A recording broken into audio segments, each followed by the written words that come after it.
Kaixo guztioi, prest zaudete istorio sinestezin bat entzuteko? Gaur, ideia txiki bat nola hasi zen ikusiko dugu, hainbeste hasi ezen munduaren mapa bera aldatu baitzuen. Goazen! Hauze da gure galdera handia. Pentsate zaue une batez. Nola da posible? Mezu batek, ideia soil batek, dena hankaz gora jartzea? Gaur horren erantzuna bilatuko dugu elkarrekin. Imaginatu dezakezue urmael bat. Ura oso lasai duela. Eta orain, pentsa harritxo bat botatzen duzuela erdira. Zer gertatzen da? Uin txiki bat sortzen da, ez? Eta gero eta handiagoa egiten da. Gure historioa horrelaxe hasi zen, Arabiako basamortuan. Bale, historioa ondo ulertzeko lehenengo ikusi behar dugu nolakoa zen lekua dena hasi baino lehen. Imaginatu puzle bat, baina pieza guztiak sakabanatuta. Horrelakoa zen Arabia garai hartan.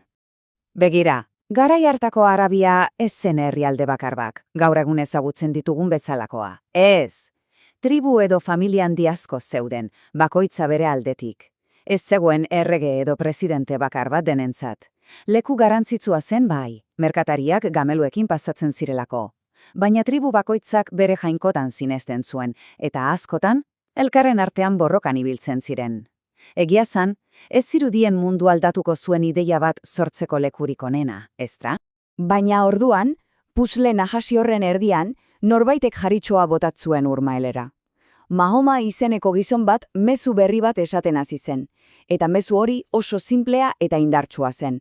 Jainko bakarra dago, eta tribu guztiek bat egin beharko lukete familia handi bat bezala. Hemen daukazue bere bizitzaren laburpen txiki bat.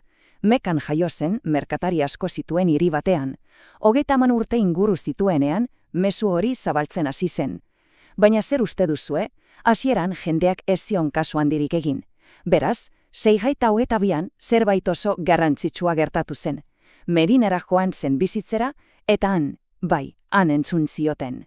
Hiltzenerako, Arabia batzeko lehen pausoak eman da zeuden.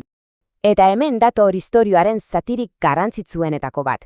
Zergatik izan zenen garrantzitsua Medinara joatea? Han, bere ideiak lur emankorra aurkitu zuelako, landare bat bezala jazteko. Begira zein erraza den ulertzen pauso hauekin. Lehenengo, Mahoma Medinara irizten zen. Han, beti haserre zeuden tribuak elkartzea lortu zuen. Eta elkartzean ze gertatzen da? Asko indartsuagoak bihurtu zirela. Bat-batean, Arabian, talde berri batu eta oso indartsu bat sortu zen. Mahoma hil ondoren, bere garraitzaileek Arabiako tribu guztiak batu zituzten. Baina, nola da posible talde hori hain azkaraztea eta Arabiatik kanpora edatzea? Sekretu bat dago, eta sortearekin zerikusi handia du. Hori da galdera, ezta? Nola lortu zuen Arabiako basamortutik sortutako talde berri batek garai hartako munduko inperio handienen aurka borrokatzea eta irabaztea? Ez zen bakarrik indarra izan, une egokian, leku egokian egotea baizik. Pentsa bi boxeolari oso indartzu, munduko txampionak, Bizantziar imperioa eta Sasandar imperioa. Baina pentsa bi boxeolari horiek urteak daramatzatela elkarren aurka borrokan. Nola egongo ziren? Nekatuta, ezta? Ia ezin ziren zutik egon. Orduan, bi erraldoi horriek hain nekatuta zeudenez, botere hutsune deitzen zaion zerbait sortu zen. Horrek esan nahi du, inork ez zuela benetan agintzen. Ateaz zabal-zabalik zegoen indar berri bat sortzeko. Eta arabiarrak indarrez eta gogoz beteta ate horretatik sartu ziren. Eta orduan, hasierako un txiki ura, benetako olatu erraldoi bat bihurtu zen, mundua harrapatu zuena. Ikus dezagun zein handia izan zen aldaketa. 15 milioi kilometro karratu. Zenbaki hau, izugarria da.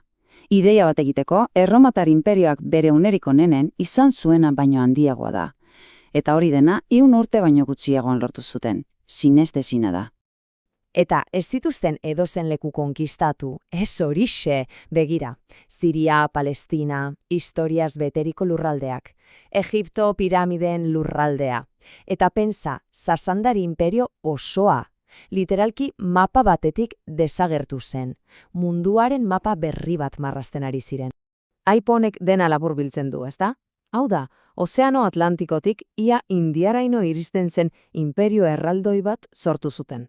Imaginatzen duzue, munduaren zati ikaragarri bat denbora oso gutxian.